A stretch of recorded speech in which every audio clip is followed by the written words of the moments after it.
चांद और सूरज फतेह के बाद अब इसरो का एक और तूफान। अंतरिक्ष में तैनात होगा भारत का सबसे एडवांस खबरी। लॉन्च के लिए तैयार हुआ इनसैट 3DS सैटेलाइट। बात मौसम की, लेकिन असलियत उड़ा देगी चीन की होश। दोस्तों, अभी आपने देखा ही था कि इसरो ने 6 महीने पहले चांद पर बवंडर मचाया था और उसके बाद सूरज पर भी पहरेदार तैनात कर डाला है, वो भी ऐसी एक्यूरेसी के साथ में कि अमेरिका छोड़िए, पूरा यूरोप और हमारा सबसे बड़ा दोस्त रूस भी आंखें फाड़ फाड़ करके देख रहा है। और अब हमारे वैज्ञानिकों ने कुछ ऐसा तूफान मचाने की ठानी है कि चीन भी बाप बाप करने वाला है। क्योंकि दोस्तों, भारत एक ही तीर से कई निशाने साध रहा है। इस बार नाम मौसम सैटेलाइट का लिया जा रहा है, लेकिन क्या ये वास्तव में एक मौसम सैटेलाइट ही है या फिर गणित कुछ और ही है? क्योंकि दोस्तों, इसरो ने सूरज पर जो मिशन भेजा था उसके साथ भी ऐसा ही खेल किया था और अभी 1 जनवरी को जो सैटेलाइट लॉन्च किया था उसके साथ भी दोस्तों इसरो ने बहुत बड़ा खेल किया है, जिसका पता अब दुनिया को लगा है। तो नासा भी इसरो की तकनीक से चौंधिया गई है, क्योंकि सबकी नजर तो सूरज के मिशन पर टिकी हुई थी। लेकिन दोस्तों, उसी दौरान इसरो ने कुछ एक ऐसे हथियार पर काम किया है जिसके खुलासे से अब पूरी दुनिया हिल चुकी है। तो दोस्तों, तैयार हो जाइए पूरी कहानी को तफसील से जानने के लिए। पहले आपको इसरो के नए वाले तूफान यानी कि इनसैट 3DS नाम के सैटेलाइट का असली राज बताने वाला हूं और उसके बाद आपको बताऊंगा इसरो के उस सीक्रेट हथियार के बारे में जिसने अपना मिशन कंप्लीट कर लिया है। और इसके बाद तो अब पूरी दुनिया इसरो की दीवानी हो चुकी है। तो दोस्तों, चलिए शुरू करते हैं। तो दोस्तों, ये है इसरो का, या ये कहें कि भारत का अब तक का सबसे एडवांस मौसम सैटेलाइट। नाम है इनसैट 3DS। केवल सैटेलाइट नहीं है, असली खबरीलाल है जो अंतरिक्ष में 36,000 किलोमीटर की हाइट के ऊपर भारत को वो सब कुछ बताने वाला है, क्लियर क्लियर बताने वाला है जो भारत को नुकसान पहुंचा सकता था। इसे श्रीहरिकोटा से भारत के सबसे भारी भरकम रॉकेट GSLV F-14 से लॉन्च किया जाएगा। अब दोस्तों, इसको लेकर के टीम इसरो ने कहा है कि ये किसी भी तरह के मौसम की सटीक इंफॉर्मेशन और उसका पूर्वानुमान दे सकेगा। लेकिन क्या ये बात बस इतनी सी ही है या कुछ और भी गणित इसके पीछे छुपा हुआ है? पूरी कहानी मैं आपको बताऊंगा। पहले आपको बता देता हूं इनसैट 3 सीरीज के बारे में। तो दोस्तों, इसरो ने अब तक 6 सैटेलाइट इस सीरीज के तहत लॉन्च किए हैं। ये 6 सैटेलाइट अलग अलग प्रकार के जियो स्टेशनरी सैटेलाइट्स हैं, यानी कि ये धरती से 36,000 किलोमीटर की हाइट पर तैनात होते हैं और वहां से सारी की सारी जानकारी भारत के यानी कि इसरो के वैज्ञानिकों को पहुंचाते रहते हैं। और दोस्तों, इसी कड़ी में अब ये 7वां सैटेलाइट लॉन्च होने वाला है। लेकिन ये असल में सबका बाप है, क्योंकि इसके अंदर ऐसी जाबड़ तकनीक लगी है जो एक साथ कई सारे काम करने वाली है। दोस्तों, इन इनसेट सैटेलाइट्स में 3A, 3D और 3D प्राइम सैटेलाइट के पास मौसम संबंधी आधुनिक यंत्र लगे होते हैं। ये भारत और उसके आसपास मौसमी बदलावों की सटीक इंफॉर्मेशन टाइम से पहले ही भारत को देना शुरू कर देते हैं। और दोस्तों, अब तक के ये सारे के सारे सैटेलाइट्स भारत और हमारे आसपास के इलाकों में संचार तकनीक और मौसम संबंधी तकनीक को विकसित करने में मदद कर चुके हैं। इन सैटेलाइट्स को भूमध्य रेखा के ठीक ऊपर डिप्लॉय किया जाता है, जिससे ये भारतीय इलाकों पर बारीक नजर रख पाते हैं।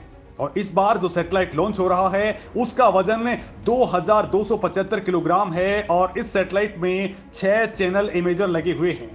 साथ ही इसके अंदर 19 चैनल साउंडर मेट्रोलॉजी पैलोड्स भी लगे हुए हैं। इन सैटेलाइट का संचालन इसरो के साथ साथ भारतीय मौसम विज्ञान विभाग यानी कि IMD भी करता है, ताकि लोगों को प्राकृतिक आपदाओं के वक्त या उससे पहले ही जानकारी मुहैया करवाई जा सके।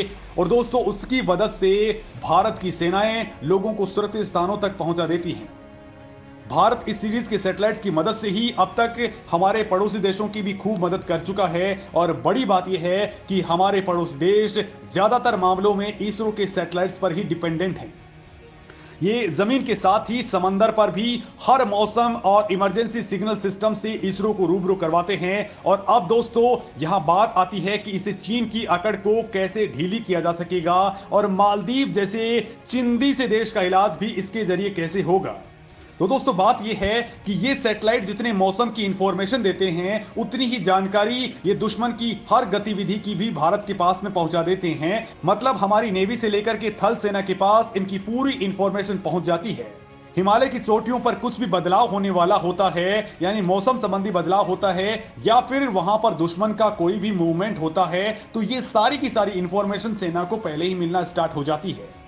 साथ ही कम्युनिकेशन के जरिए भी ये बड़ा फायदा भारत को देते हैं। साथ ही इसके जरिए समंदर में दुश्मन के जहाजों की सटीक इंफॉर्मेशन भारतीय सेना को लग जाती है और अगर हमारा जहाज किसी भी परिस्थिति में फंस गया है तो वहां से इसे कम्युनिकेट करने में बड़ी मदद मिलती है। अब दोस्तों इसके जरिए भारत मालदीव, श्रीलंका, बांग्लादेश से लेकर के बाकी पड़ोसियों की मदद करता रहा है। लेकिन हाल ही में जैसे कि आपने देखा है कि मालदीव ने चीन की गोद में खेल करके दादागिरी करना स्टार्ट कर दिया है, लिहाजा अब इसरो को उसकी टाइम पर ऐसी सेंसिटिव इंफॉर्मेशन नहीं मिल पाएगी, लिहाजा उसकी हालत इससे जरिए खराब होने वाली है। मतलब दोस्तों ये सैटेलाइट जितना मौसम का हाल बताएगा उससे कहीं ज्यादा हमारे पड़ोसियों की खोज खबर भी लेता रहेगा। और दोस्तों इसरो हर बात सबको नहीं बताता है। इस सैटेलाइट के मामले में भी कुछ ऐसा ही होने वाला है जैसा कि इसरो ने सूर्ययान यानी कि आदित्य L1 के साथ में किया है। दोस्तों सब सोच रहे थे कि इसरो ने सूरज पर अपना यान भेजा है, किसी को कानो कान खबर नहीं थी कि इसरो ने असल में एक ऐसा हथियार भी टेस्ट कर डाला है जो भारत के दुश्मनों का असली काल साबित हो सकता है। तो ये मामला क्या है वो मैं आपको बताता हूं। 132 दिनों तक न अमेरिका को खबर लगी न रूस को पता, इसरो ने आदित्य L1 मिशन के साथ भेजा था छुपा रुस्तम हथियार।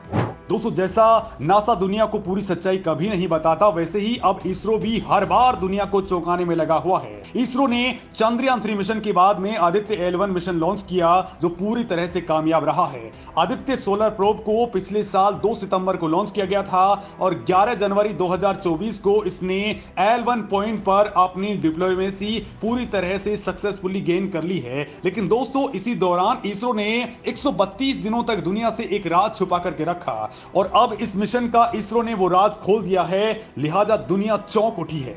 इसरो ने आदित्य L1 पर ग्रहों के चुंबकीय क्षेत्र को नापने वाले मैग्नेटोमीटर बूम को एक्टिवेट कर दिया है। ये 6 मीटर लंबा मैग्नेटोमीटर बूम L1 पॉइंट पर हेलो ऑर्बिट में डिप्लॉय किया गया है। इसे अब तक बंद करके रखा गया था। इस मैग्नेटोमीटर बूम के अंदर 2 स्टेट ऑफ द आर्ट अत्यधिक सटीक फ्लक्स गेट मैग्नेटोमीटर सेंसर्स लगे हैं जो अंतरिक्ष में ग्रहों के बीच के चुंबकीय शक्ति और उसके क्षेत्र को डिटेक्ट कर लेगा, फिर वो चाहे फील्ड बिल्कुल ही कमजोर क्यों ना हो। दोस्तों ये सेंसर स्पेस क्राफ्ट के शरीर से 3 मीटर और 6 मीटर की दूरी पर डिप्लॉय किए गए हैं। इतनी दूरी इसलिए रखी गई है ताकि आदित्य के शरीर से निकलने वाले चुंबकीय शक्ति सेंसर्स पर अपना असर ना डाल पाएं। 2 सेंसर्स की जरूरत इसलिए भी थी ताकि मैग्नेटिक फील्ड की ज्यादा जानकारी हासिल की जा सके। इस बूम के अंदर 5 सेगमेंट हैं जो इसे आसानी से मुड़ने और फैलने में मदद करते हैं। इन दोनों मैग्नेटोमीटर को डिप्लॉय करने में 9 सेकंड इसरो को लगे हैं। फिलहाल दोस्तों ये दोनों सटीक तरीके से काम कर रहे हैं और दोस्तों ये ऐसी इंफॉर्मेशन भारत के पास में पहुंचाने वाले हैं जो भारत को अब तकनीक के क्षेत्र में मीलों आगे कर देगी। दोस्तों इसरो ने इस मामले में कहा है कि बहुत जल्द ही इसके डेटा का खुलासा भी किया जाएगा। वहीं दोस्तों इसरो ने एक और बड़ा खुलासा किया है और वो खुलासा किया है अपने पोएम मिशन को लेकर के। इसरो ने कहा है कि अंतरिक्ष प्लेटफॉर्म पोएम 3 ने अपने सभी पेलोड्स टारगेट को कंप्लीट कर लिया है।